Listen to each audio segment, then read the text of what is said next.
ಧಾರವಾಡ ಕಾರಾಗೃಹ ಭೇಟಿ ಬಳಿಕ ಮಾಧ್ಯಮಕ್ಕೆ ಪ್ರಮೋದ್ ಮುತಾಲಿಕ್ ಪ್ರತಿಕ್ರಿಯೆ. ಜೈಲಾಧಿಕಾರಿಗಳು ನನ್ನ ಎದುರೇ ಪರ್ವೇಜ್ ನನ್ನ ಕರೆಸಿದ್ದರು. ಆದರೆ ಅವನೇನೂ ಒಪ್ಪಿಕೊಂಡಿಲ್ಲ. ನಮ್ಮ ಕಡೆಗೆ ರೆಕಾರ್ಡ್ ಇದೆ. ವಿಡಿಯೋ ಕಾಲ್ ಮಾತಾಡಿದ್ದು ರೆಕಾರ್ಡ್ ಇದೆ. ಆ ಪೆನ್ ಡ್ರೈವನ್ನ ಜೈಲು ಅಧಿಕಾರಿಗಳಿಗೆ ಕೊಡ್ತೀವಿ. ಧಾರವಾಡ ಸಬ್ ಜೈಲು ಭ್ರಷ್ಟಾಚಾರದ ಕೂಪವಾಗಿದೆ. 1 ವರ್ಷದಲ್ಲಿ 3 ಸಲ ರೇಡ್ ಆಗಿದೆ. ಇತ್ತೀಚೆಗೆ ಕಮಿಷನರ್ ಅವರು ರೇಡ್ ಮಾಡಿದಾಗ ಏನೂ ಸಿಕ್ಕಿಲ್ಲ ಅಂದರು. ಹಾಗಾದರೆ ನಮಗೆ ಹೇಗೆ ಸಿಕ್ಕಿತ್ತು? ಇವರು ಶಾಮೀಲಾಗಿದ್ದಾರಂತ ಅರ್ಥನಾ? ಅಲೋಕ್ ಕುಮಾರ್ ಅವರು ಬಂದಾಗಲೂ ಸಿಗಲಿಲ್ಲ ಅಂದ್ರೂ ಇದರ ಅರ್ಥವೇನು? ಜೈಲಿನಲ್ಲಿ ಗಾಂಜಾ ಸಿಗ್ತಾ ಇದೆ, ಮಾಡಿ ಬೈಲ್ ಬಳಕೆ ಆಗ್ತಾ ಇದೆ. ಜೈಲು ಅಧಿಕಾರಿಗಳ ವಿರುದ್ಧ ಪ್ರಮೋದ್ ಮುತಾಲಿಕ್ ವಾಗ್ದಾಳಿ. ಪೋಕ್ಸೋ ಕಾಯ್ದೆಯಡಿ ಜೈಲಿನಲ್ಲಿರುವ ಪರ್ವೇಜ್ ಗಂಟೆಗಟ್ಟಲೆ ಫೋನ್ನಲ್ಲಿ ಮಾತಾಡ್ತಾನೆ. ಪರ್ವೇಜ್ ಚಾಚಿಗೆ ಫೋನ್ ಮಾಡಿ ಕಾನ್ಫರೆನ್ಸ್ನಲ್ಲಿ ಮಾತಾಡ್ತಾರೆ. ಹಿಂದೂ ಹುಡುಗಿಯರೇನು ಬೀದಿಗೆ ಬಿದ್ದಿದ್ದಾರಾ? ಮುಸ್ಲಿಂ ಗುಂಡಾಗಳೇ ತಾವು ಬುರ್ಕಾ ಹಾಕಿಸಿ ಓಡಾಡಿಸ್ತಾರೆ. ಮತ್ಯಾಕೆ ಹಿಂದೂ ಹುಡುಗಿಯರನ್ನೇಕೆ ರೇಪ್ ಕೊಲೆ ಮಾಡ್ತಿರ್ರಿ? ನೇಹಾ ಹಿರೇಮಠ ಕೊಲೆ ಆರೋಪಿ ಫಯಾಜ್ ಜೈಲಿನಲ್ಲಿ 11 ಜನರ ಗುಂಪು ಮಾಡಿದ್ದಾನೆ. ಜೈಲಿನಲ್ಲಿ ಗುಂಪು ಮಾಡಿ ಕೈದಿಗಳ ಬ್ರೇನ್ ವಾಶ್ ಮಾಡ್ತಿದ್ದಾನೆ. ಇದೇನು ಜೈಲು ವ್ಯವಸ್ಥೆ? ಇದು ಜೈಲಲ್ಲ, ರೆಸಾರ್ಟ್. ಸರ್ಕಾರ ಮುಸ್ಲಿಂ ರಕ್ಷಣೆ ಮಾಡ್ತಿರೋದ್ರಿಂದ ಮುಸ್ಲಿಂ ಕೇಸ್ ಏನೂ ಆಗ್ತಿಲ್ಲ. ಮುಸ್ಲಿಂ ಕೇಸ್ಗಳನ್ನ ಸಿಬಿಐಗೆ ಕೊಡಬೇಕು. ಧಾರವಾಡ ಜೈಲು ಅಧಿಕಾರಿಗಳ ವಿರುದ್ಧ ಮುತಾಲಿಕ್ ವಾಗ್ದಾಳಿ. ಜೈಲು ಅಧಿಕಾರಿಯವರು ಪರ್ವೇಜನ್ನು ಕರೆಸಿದ್ರು.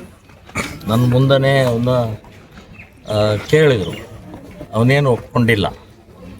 ಆದರೆ ನಮ್ಮ ಕಡೆಗೆ ರೆಕಾರ್ಡ್ ಇದೆ, ವಿಡಿಯೋ ಕಾಲ್ದ ರೆಕಾರ್ಡ್ ಇದೆ, ಅವನು ಮಾತನಾಡಿದ್ದು ರೆಕಾರ್ಡ್ ಇದೆ.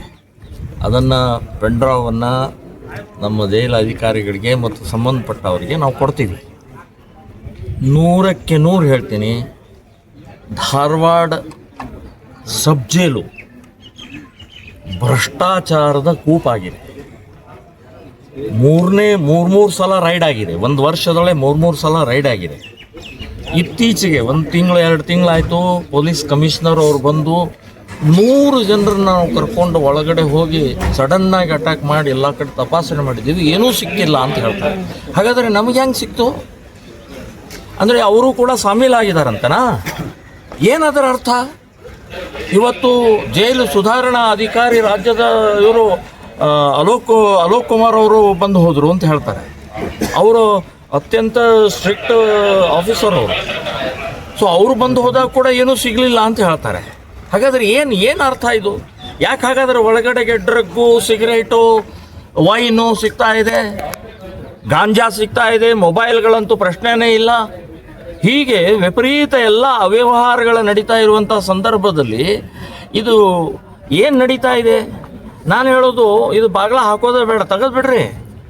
ಏನು ಬೇಕೋ ತೊಗೊಂಡ್ಬರ್ತಾರೆ ಹೊರಗಡೆಯಿಂದ, ಆನಂದವಾಗಿ ಒಳಗಡೆ ಇರ್ತಾರೆ ಅಂತನ್ನುವಂಥದ್ದು ನಾನು ಹೇಳ್ತೀನಿ. ಇದು ಜೈಲುಗಳು ಅಂತಂದರೆ ಇವತ್ತು ಆರೋಪಿಗಳು, ಅಪರಾಧಿಗಳು ಸುಧಾರಣೆ ಆಗುವಂಥ ಸೆಂಟರ್ಗಳು ಅಂತ ಹೇಳುವಂಥದ್ದು ಇಲ್ಲ. ಇವತ್ತು ಗೂಂಡಾಗಳ ತಾಣ ಆಗಿದೆ, ಕ್ರಿಮಿನಲ್ಸ್ ಬೆಳೆಯುವಂಥ ವ್ಯವಸ್ಥೆ ಆಗಿದೆ.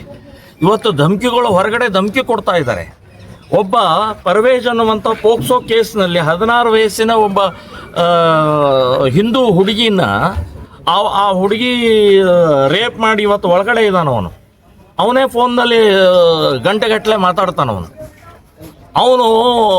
ಅವನೊಬ್ಬ ಚಾಚಿ ಅಂದರೆ ಅವನ ಚಿಕ್ಕಮ್ಮನೋ ಏನೋ ಇದ್ದಾರೆ, ಅವಳಿಗೆ ಫೋನ್ ಮಾಡಿ ಕಾನ್ಫರೆನ್ಸಲ್ಲೇ ಮಾತಾಡ್ತಾರೆ. ಆ ಹುಡುಗಿ, ಇವನು ಮತ್ತು ಆ ಚಾಚಿ 3 ಜನ ಕಾನ್ಫರೆನ್ಸ್ನಲ್ಲಿ ಮಾತಾಡ್ತಾರೆ. ರೆಕಾರ್ಡ್ ಇದೆ ನಮ್ಮ ಹತ್ರ. ಮತ್ತು ಅವನು ಮೆಸೇಜ್ ಮಾಡ್ತಾನೆ ತನ್ನ ಗೆಳೆಯ ವಿವೇಕ್ ಶೆಟ್ಟಿ ಅಂತನ್ನುವಂಥವನೊಬ್ಬನು, ಇವನು ಗೆಳೆಯ ಇದ್ದಾನೆ. ಅವನು ಮೆಸೇಜ್ ಮಾಡ್ತಾನೆ, ಯಾವಾಗ ಫೋನ್ ಮಾಡಬೇಕು, ಆ ಹುಡುಗಿ ಯಾವಾಗ ಫೋನ್ ಮಾಡಬೇಕು ಅಂತ ಮೆಸೇಜ್ ಮಾಡ್ತಾನೆ. ಹೀಗೆ ಅನೇಕ ದುರ್ವ್ಯವಹಾರಗಳು ಒಳಗಡೆಯಿಂದ ಆನಂದವಾಗಿ ಬದುಕ್ತಾ ಇರುವಂಥವ್ರಿಗೆ ಆಶ್ರಯ ತಾಣನ ಇದು. ನಮ್ಮ ಹಿಂದೂ ಹುಡುಗಿಯರಂದರೆ ಏನು ಬೀದಿಗೆ ಬಿದ್ದಿದ್ದಾರಾ? ಈ ಮುಸ್ಲಿಂ ಗುಂಡಾಗಳಿಗೆ ಏನು ನೀವು ಬುರ್ಕಾ ಹಾಕೊಂಡು ಓಡಾಡಿಸ್ತೀರಿ? ನಮ್ಮ ಹಿಂದೂ ಹುಡುಗಿಯರು ಯಾಕೆ ಮುಟ್ತಾರೆ? ಯಾಕೆ ಅವರನ್ನು ನೀವು ರೇಪ್ ಮಾಡ್ತಾ ಇದ್ದೀರಿ, ಕೊಲೆ ಮಾಡ್ತಾ ಇದ್ದೀರಿ? ನೇಹಾ ಹಿರೇಮಠನವನು ಅವನಂತೂ ಒಳಗಡೆ ಫಯಾಜ್ ಒಳಗಡೆಗೆ ಗುಂಪು ಮಾಡಿದ್ದಾನೆ. 11 ಜನರು ಒಂದು ಮುಸ್ಲಿಂ ಗುಂಡಾಗಳ ಟೀಮ್ ಮಾಡಿಕೊಂಡು ಅಲ್ಲಿ ಬ್ರೈನ್ ವಾಶ್ ಮಾಡ್ತಾ ಇದ್ದಾನೆ. ಅಲ್ಲಿ ಹೇಗೆ ಏನೇನು ಮಾಡಬೇಕು ಅಂತನ್ನುವಂಥದ್ದು ಹೇಳ್ತಾ ಇದ್ದಾನೆ ಅವನು. ಏನು ನಡೀತಾ ಇದೆ ಇದು? ಒಂದು ಜೈಲಿನ ವ್ಯವಸ್ಥೆ ಅಂದರೆ ಏನಿದು? ಜೈಲ್ ಅಲ್ಲ, ಇದು ಒಂದು ರಿಸಾರ್ಟ್ ಆಗಿದೆ ಇವತ್ತು. ನಾನು ಹೇಳೋದು, ಇದು ಭಾಳ ಅತಿಯಾದಂಥ ಪ್ರಕ್ರಿಯೆ ಆಗ್ತಾ ಇದೆ. ಒಂದು, ಜೈಲರಿಗೆ ಸಸ್ಪೆಂಡ್ ಆಗಬೇಕು, ಮತ್ತು ಇವತ್ತು ಈ ಇದರಲ್ಲಿ ಎಲ್ಲ ಕರ್ನಾಟಕ ಸರ್ಕಾರ ಮುಸ್ಲಿಮರಿಗೆ ಅಪೀಸ್ಮೆಂಟ್ ಮಾಡ್ತಾ ಇರೋದ್ರಿಂದ ಮುಸ್ಲಿಂ